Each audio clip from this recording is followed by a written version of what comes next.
Vamos aprender agora os dois verbos mais fáceis e simplificados de toda a língua inglesa, que são o verbo poder e o verbo dever. Poder no sentido de conseguir. Eu posso, eu consigo. Ela pode, ela consegue. Eu posso nadar, eu consigo nadar. E dever não no sentido de dever dinheiro, mas sim no sentido de precisar fazer alguma coisa. Por exemplo, eu devo ajudar, ele deve aprender, nós devemos fazer. O verbo poder em inglês é o verbo can e o verbo dever é o shall.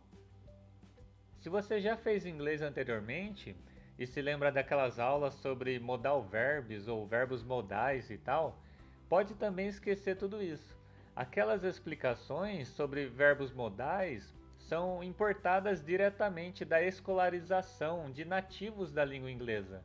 Logo, não são feitos de forma apropriada para nós brasileiros aprendermos. Portanto, vamos aprender da forma mais simples, ok? Então vamos lá. Can e shall, poder e dever. Por que eu disse que esses dois verbos são os mais simplificados de todo o inglês? É pelo seguinte: acompanhe e perceba como o inglês é uma língua inteligente. Você já notou que toda vez que você diz o verbo poder, obrigatoriamente após o verbo poder você sempre dirá um outro verbo? Pode fazer o teste. O que vem depois de eu posso? É um verbo.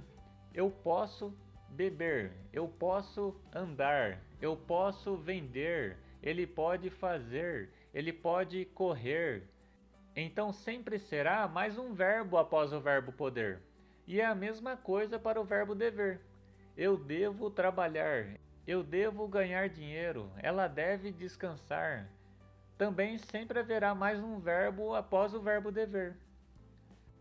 Portanto, as frases com poder e dever costumam ter no mínimo dois verbos, ou seja, teoricamente as frases seriam, entre aspas, um pouco extensas. Percebendo essa particularidade é que a língua inglesa facilitou e simplificou a maneira de usar o can e o shall, com o objetivo de encurtar as frases. Veja só, grave isso. Para os verbos can e shall foram abolidos todos os códigos. Então, com o can e com o shall não se usa o do, does, did, will, would, have e has. Para afirmar no presente, eu posso, fica I can. E para afirmar eu devo, fica I shall. Já para perguntar, eu posso ou eu devo, em vez de se falar igual aos demais verbos usando o código, do I can ou do I shall, não, nos casos dos verbos poder e dever serão o próprio can e o próprio shall que virão primeiro na pergunta. Portanto, para perguntar ficará can I? Eu posso? E shall I? Eu devo? Então veja, você afirma eu posso, I can, eu devo, I shall. E o contrário na pergunta, eu posso, can I, eu devo, shall I, sem usar os códigos. Outro detalhe, já que a ideia é simplificar ao máximo, então veja que o can e o shall também não terão Szinho na afirmação com he, she, it. Lembra que com os outros verbos precisa pôr um Szinho quando se afirma no presente com he, she, it? Eu amo, I love. Ele ama, he loves. Com o can e com o shall não tem isso. Eu posso é I can. Assim como ele pode é he can. Sem Szinho. Mesma coisa, eu devo, I shall. Ele deve, he shall. Ela deve, she shall. Pois bem, essa ideia de simplificar esses dois verbos abrange mais coisa, olha só. Você lembra também daquela regrinha de que quando há dois verbos seguidos, usa-se a palavra to entre eles? Ou então não coloca o to, contudo o segundo verbo deve-se usar o ing no fim? Por exemplo, eu amo jogar, dois verbos juntos, amar e jogar. Em inglês fica I love to play ou I love playing, sendo as duas formas corretas. Pois bem, com o can e com o shall, não precisa nem do to e nem do ing. Para dizer, por exemplo, eu posso jogar, é simplesmente I can play. Eu devo jogar é I shall play. A simplicidade é a regra para o can e o shall. Toda essa simplicidade que a língua inglesa tem para com esses dois verbos é devido àquele fato de eles virem acompanhados sempre de um segundo verbo. Veja, assim evita de ter que falar uma frase muito pausada. I can to drink, I can to dance, I can to play. Não, vai direto. I can dance, I can play. Olha como seria burocrático perguntar Do you can to play? Simplificou tudo e virou apenas Can you play? Você pode jogar? Então não tem Szinho, não usa o to, não precisa do ing e não usa os códigos. Tá, mas se não usa os códigos dos tempos, então como fazer para falar esses verbos nos outros tempos além do presente? Ótimo, veja só. Para falar nos dois passados e no iria, você deve usar uma palavra no inglês que é a junção do can mais o would, que é a palavra could. Could significa poderia ou mesmo podia, pois é exatamente a junção de can mais would, could. E se juntar shall mais would, forma should, que significa deveria ou devia. Pronto, could e should, poderia e deveria, são para você usar livremente nos tempos dos passados e no tempo iria. Ontem eu podia, yesterday I could. Ontem ele deveria, yesterday he should. Para perguntar, o could e o should vem primeiro. Você poderia vir? Could you come? Ela deveria ir? Should she go? Sem mistério. E por fim, no futuro. Nesse você pode usar o can e o shall mesmo. Perceba, no próprio português, qual é a diferença de se dizer amanhã eu poderei para amanhã eu posso? É o mesmo sentido, né? Pois é, no inglês também. Então, se você quer falar amanhã eu posso, é só dizer tomorrow I can. Amanhã você deve, tomorrow you shall, sem complicação. Can, verbo poder. Can mais would, could, poderia.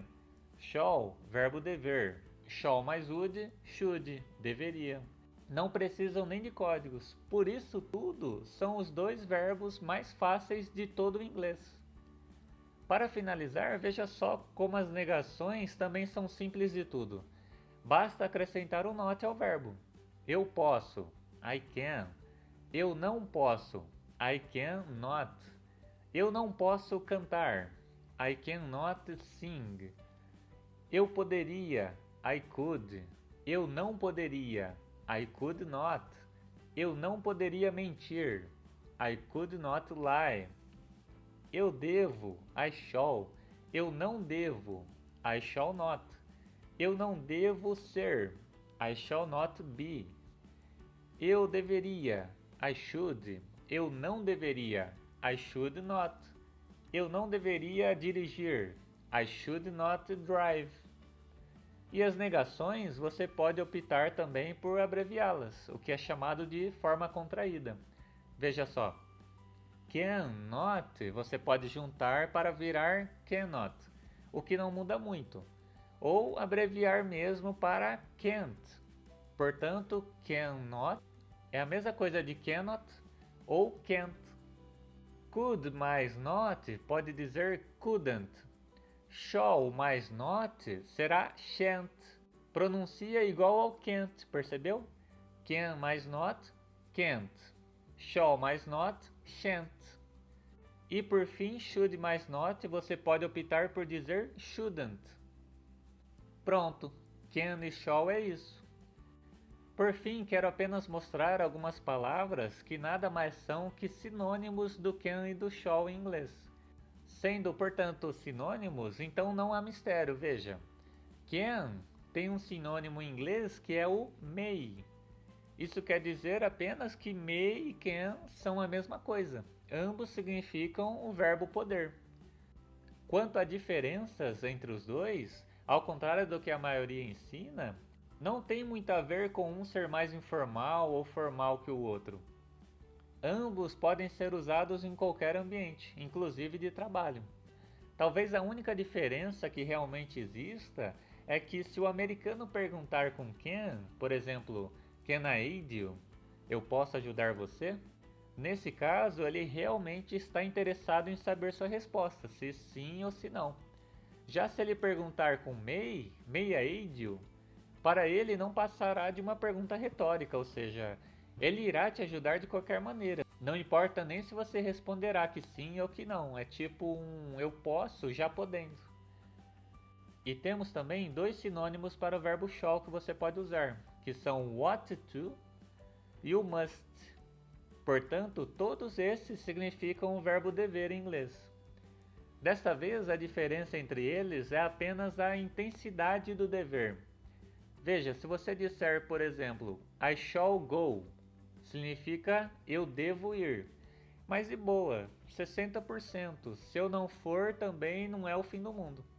Agora, se você disser I ought to go, aí você quer dizer que você de fato realmente tem que ir mesmo. É 80% dever. Mas se você quer passar a ideia de obrigatoriedade ou de urgência, aí é o must. I must go. Eu devo ir. É dever de obrigação mesmo. Eu 100% devo. Então, may é sinônimo de can e ambos são o verbo poder. E ought to e o must são sinônimos do shall e os três significam dever. Fora isso, não há sinônimos para o could e o should. E assim como o can, o shall, o could e o should, o may, o ought to e o must também não usam códigos.